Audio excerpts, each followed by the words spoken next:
inteiro. Nós vamos ler a partir do versículo 39. João capítulo 11, versículo 39. Quem já encontrou, diga amém. Amém. A palavra de Deus diz assim, 11:39.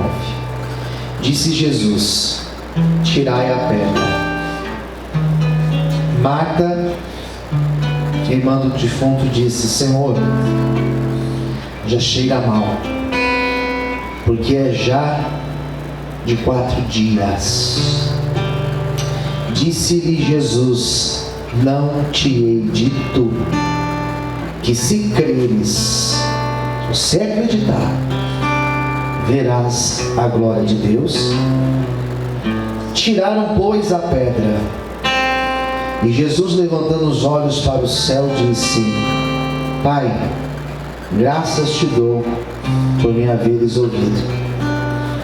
Eu bem sei que sempre me ouves, mas eu disse isso por causa da multidão que está ao redor, para que creiam que tu me enviaste. E tendo dito isso, clamou com grande voz. A frase que ele disse, vamos ler juntos, em grande voz: Lázaro, vem para fora. De novo: Lázaro, vem para fora. E o defunto saiu, tendo as mãos, os pés ligados com faixa, e o seu rosto envolto no lenço. E disse-lhe Jesus: desligai-o, deixai-o ir. E muitos, pois, dentre os judeus que tinham vindo a Maria e que tinham visto o que Jesus fizera, creram nele. Oremos, vamos orar, vamos fechar os nossos olhos. Curva sua cabeça agora por um instante. Senhor, fale conosco nesta manhã, Senhor. Esta é a hora da tua palavra ser ministrada. E eu te peço, Senhor, como eu faço todas as outras vezes que falo da tua palavra, usa a minha vida, Senhor, que eu seja instrumento em tuas mãos, um instrumento afinado para louvar o seu nome e ministrar a tua palavra. Senhor, que nada nos impeça de sermos ministrados hoje. Que o teu Espírito Santo tenha plena, total liberdade para atuar nessa manhã, Senhor. Visita aqueles que estão assistindo esse culto, não estão presentes fisicamente, mas estão agora assistindo esse culto. Visita aqueles que vão assistir depois dessa mensagem. Que o teu Espírito Santo fale com todos, em nome de Jesus. Amém. E aplauda Jesus nessa manhã. Mais forte as palmas, glória a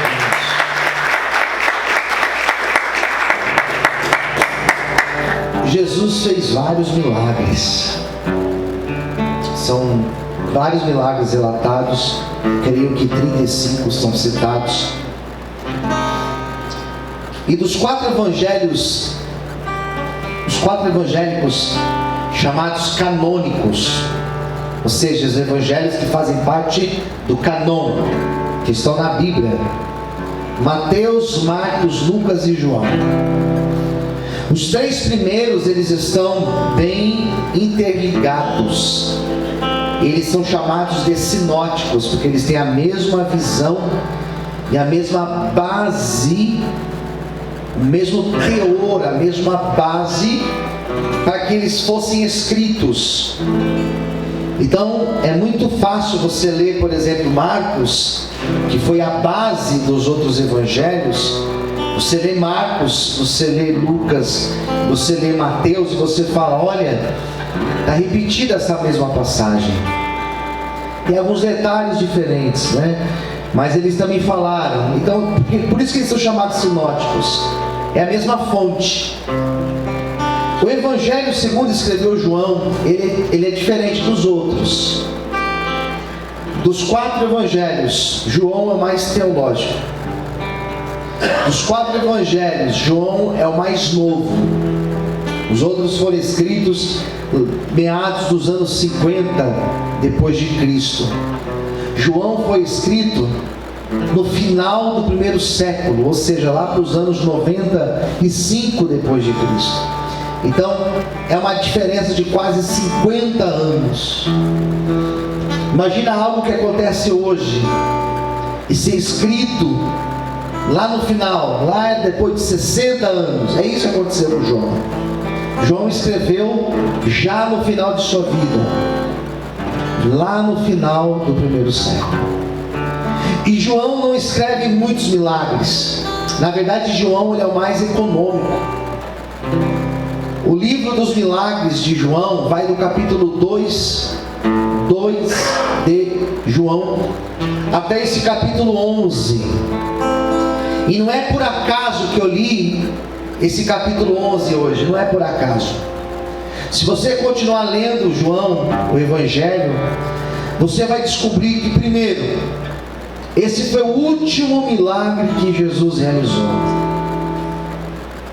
2, você vai descobrir que esse milagre Jesus realizou numa semana que antecedia a Páscoa, a última Páscoa. Então, se Jesus realizou vários milagres em vida, o último milagre que ele realiza é esse milagre aqui. E já na outra semana ele foi morto e crucificado.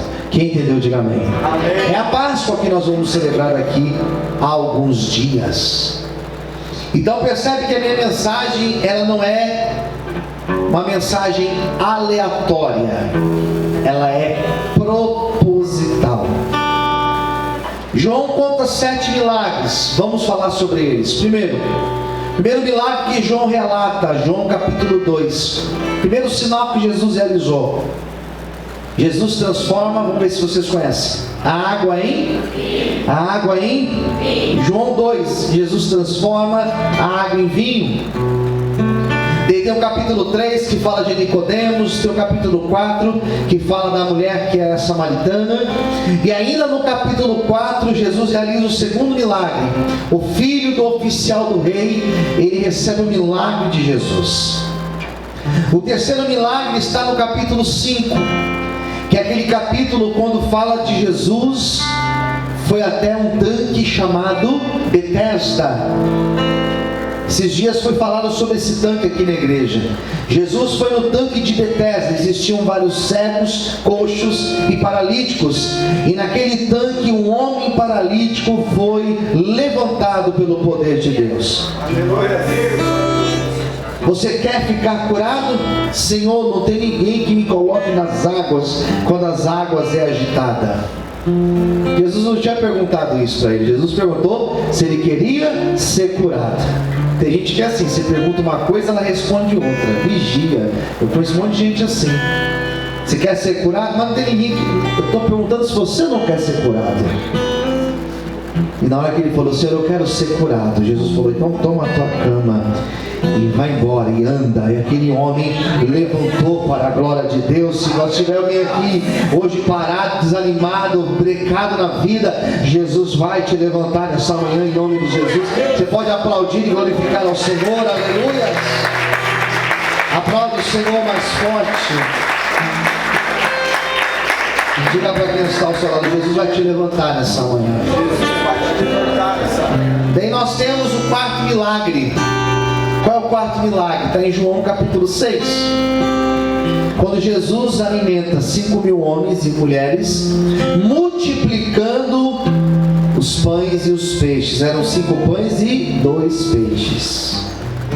Depois, ainda no capítulo de número 6, nós temos Jesus realizando o quinto milagre.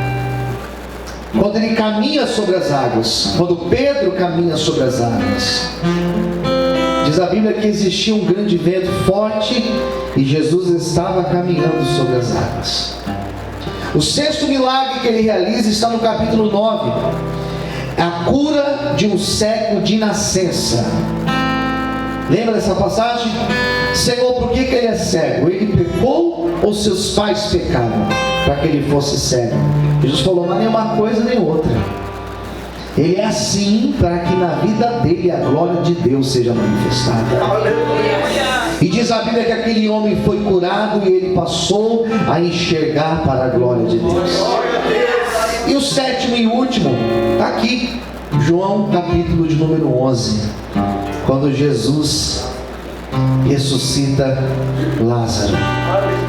Lázaro não era discípulo de Jesus, mas Lázaro era amigo de Jesus. Você é amigo? Você é amiga de Jesus? Jesus quer ser teu amigo nessa manhã. Você pode dar uma glória a Deus e aplaudir Jesus bem forte? Aleluia! São 7 milagres. São 7 milagres. Que João não fala milagres, João fala sinais. 7 evidências de que Jesus era Deus. Esse foi o último. E por que esse foi o último, pastor? Não é por acaso. Existe uma teologia nesses 7 sinais. Eu tentei explicar isso no meu livro, 7 sinais de Jesus no Evangelho de João, meu livro que está lá atrás. Eu tentei explicar essa teologia, porque existe uma lógica divina nesses milagres. Primeiro eu abro e vinho, o último, ressurreição de Lázaro. Na outra semana Jesus morreria também. Na outra semana Jesus morreria. Só que esse Jesus que morre na outra semana, ele ressuscita. O Jesus que em João 11 venceu a morte, ele vence a morte também quando ele morre, porque ele ressuscita ao terceiro dia. Próximo domingo nós vamos celebrar isso, o quê? A ressurreição desse Jesus. No próximo domingo nós vamos exatamente celebrar isso, a vitória de Jesus sobre a morte. E é por isso que Paulo, escrevendo aos Coríntios, ele fala: onde está, ó morte, a tua vitória? Onde está, ó morte, o seu aguilhão? Por quê? Porque Jesus é aquele que venceu a morte. Jesus é aquele que o próprio Deus disse para a serpente: nascerá um da semente da mulher que vai esmagar tua cabeça. Jesus é aquele que esmagou a cabeça da serpente e nos deu vida, e vida com abundância. Glória a Deus por isso. Aleluia! Glória a Deus.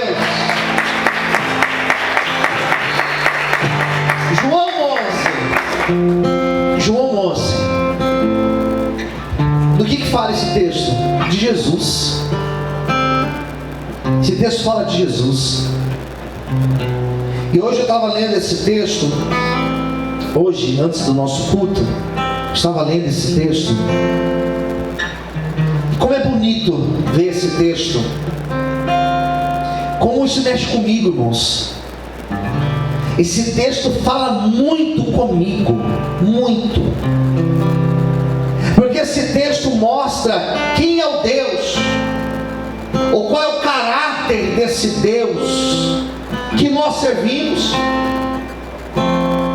Esse texto fala comigo, por quê? Porque eu leio esse texto e eu entendo que esse Jesus, esse Jesus é o mesmo que eu me relaciono, é o mesmo que você crê. Posso ouvir um amém, queridos? Amém. Ele é o mesmo. E eu tinha tanta coisa para pregar, tanta coisa que a gente pode falar desse texto. Só que eu quero descer para um degrau mais baixo. Eu quero ser o mais simples possível nesta manhã. Posso ouvir um amém, queridos? Amém. Eu amo quando as minhas pregações, elas conseguem ser mais simples, mais simples. E eu percebo que quanto mais eu prego um texto, eu não enfeito mais ele, eu deixo ele mais simples ainda. E eu quero falar de Jesus nessa manhã. Quem quer ouvir falar de Jesus, diga amém. Amém. E o que eu quero falar sobre Jesus? Que primeira coisa, João 11, quando ele escreve esse texto, ele estava mostrando para nós que o Jesus aqui estava no controle de todas as coisas. Eu quero que você coloque essa verdade aqui no seu coração essa manhã. Jesus está no controle de todas as coisas. Se você fechar os teus olhos agora por um minuto, se você fechar fechar os teus olhos, um exercício agora, vamos lá. Se você fechar os teus olhos e começar a pensar nas suas maiores preocupações, se você fechar os teus olhos e começar a pensar nos seus maiores problemas, se você fechar os teus olhos agora e lembrar do teu filho, se você fechar os teus olhos agora e lembrar da tua filha que talvez está te dando problemas, se você fechar os seus olhos agora e você lembrar de um problema financeiro, de um problema material, sei lá, qualquer tipo de problema que você tiver, alguém doente, não sei, se você lembrar agora de alguma situação da tua vida, eu quero que você lembre nesse exato momento, eu quero que você agora coloque no lado dessa lembrança tua a seguinte ideia: Jesus permanece no controle de todas as coisas, Ele permanece no controle da tua vida, Ele permanece no controle da tua casa, Ele permanece no controle da tua história.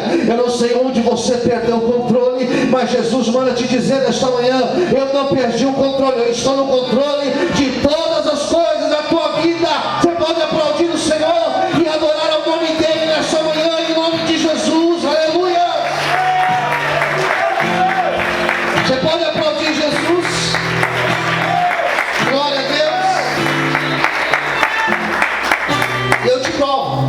Primeiro, Jesus estava com seus discípulos e chegaram para ele e disseram: Senhor, seu amigo Lázaro está doente, e as irmãs dele mandaram te avisar que o Senhor precisa ir lá visitá-lo, porque ele está muito mal.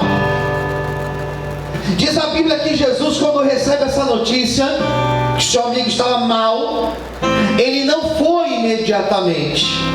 Ele recebe essa notícia e ele permanece onde ele estava por mais 4 dias. Posso ouvir um amém, queridos? Amém. 4 dias. E uma pessoa em 4 dias que está muito grave, ela pode falecer. E foi de fato o que aconteceu. Diz a Bíblia que Lázaro, quando ele estava naquele leito, ele vem a falecer nesse intervalo de tempo. Quando Jesus chega para visitar Lázaro, já tinha passado 4 dias que ele recebeu a notícia. E sabe qual é o pior? Ele morreu de fato. Quando Jesus chega lá para falar com Lázaro, para visitá-lo, Lázaro já estava morto há 3 dias. Posso ouvir um amém, queridos? Amém. Já estava morto. Então percebe que parece que Jesus se atrasou. Parece de fato que Jesus perdeu a mão, perdeu o controle. Sabe o que é perder a mão? É quando você vai temperar uma coisa e passa o limite, você põe mais sal do que o normal. Sabe o que é perder a mão? É quando você passa do excesso da velocidade do limite do lugar. Sabe o que é perder a mão? É você perder o controle. Quantas vezes eu já orei dizendo: Senhor, eu perdi o controle. Quantas vezes eu já orei dizendo: Senhor, eu perdi a mão, eu não sei mais como fazer, eu não sei qual atitude tomar, eu não sei como eu converso, eu não sei como eu acesso essa pessoa, eu não sei o que eu faço. Senhor, eu já orei assim diversas vezes. Eu creio que em alguns momentos da tua vida você também já deve ter orado isso: Senhor, não sei mais como